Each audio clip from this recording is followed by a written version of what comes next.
One of the most important things I hope you get out of this week is that this is fixable and this is changeable. You know, in just one generation, we've cut extreme poverty in half around the world, and that's just because we said it's not okay. This is another issue. We need to inform ourselves about it. And then we've partnered with people who are credible, who have a plan in place, who are already changing the culture, and they're changing the clinics and the situations where women give birth. We want to empower that and make a difference. Let's just take a minute right now. If you can pick up your phone at 1-888-288-0003 or go to crossroads.ca, make that gift. You know, all of us can be part of changing the situation that people live in, and we can be part of changing the world. And we want to invite you to do that today, and we thank you for doing that. Well, I want to introduce you now to someone who I'm a huge fan of and who is part of this work that we're doing on the ground that I've seen in action in Uganda, and I'm just in awe of. Dr. Nakabembe, you are an obstetrician. You are also the director of the Mother Baby Friendly Hospital Initiative, which is a huge mouthful. You see these conditions firsthand. I've heard stories from you that honestly, you would curl your hair. You know, that you have been operating for 24 to 48 hours straight on people. You operate without the instruments that you need. You operate without electricity. Just give me a sense of what the conditions are for mothers to give birth.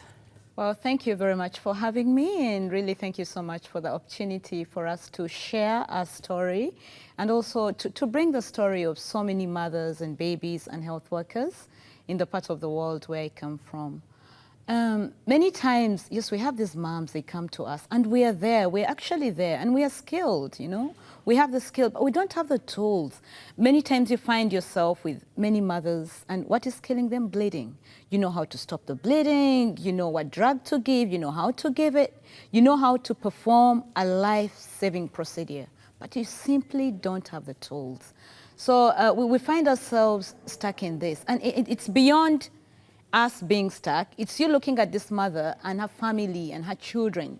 So you say, I need to save this mom. If I have the drug, if I have the blood pressure machine, I'll be able to take her blood pressure and give her, you know, the right help she needs. So we are there, but I think what we need is the tools, you know, the empowerment so that we can save more lives. And I know many times you share with me personally that you don't sleep at night. You go home because you think about, you know, what could I have done differently, or why couldn't I have saved that mother? You know, I know it breaks your heart personally.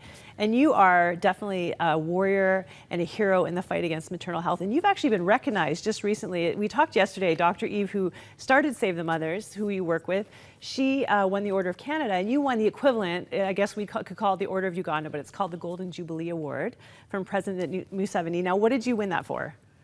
They recognize distinguished health workers and people who they think are contributing markedly to the development of the country with their interventions and health promotions. And really, it's not about us. I think it's about the so many people who are praying for us, the so many people who are giving to our cause. So you get this award, but it's not your award. It's really, we are just servants in the Lord's vineyard. So it's all of us, really. It's a recognition for all of us who pray, who give, who get concerned, really, to the glory of God. And I think about it's really to the impact of the work that you are doing in East Africa and the change that you are bringing, and we're so thankful for that.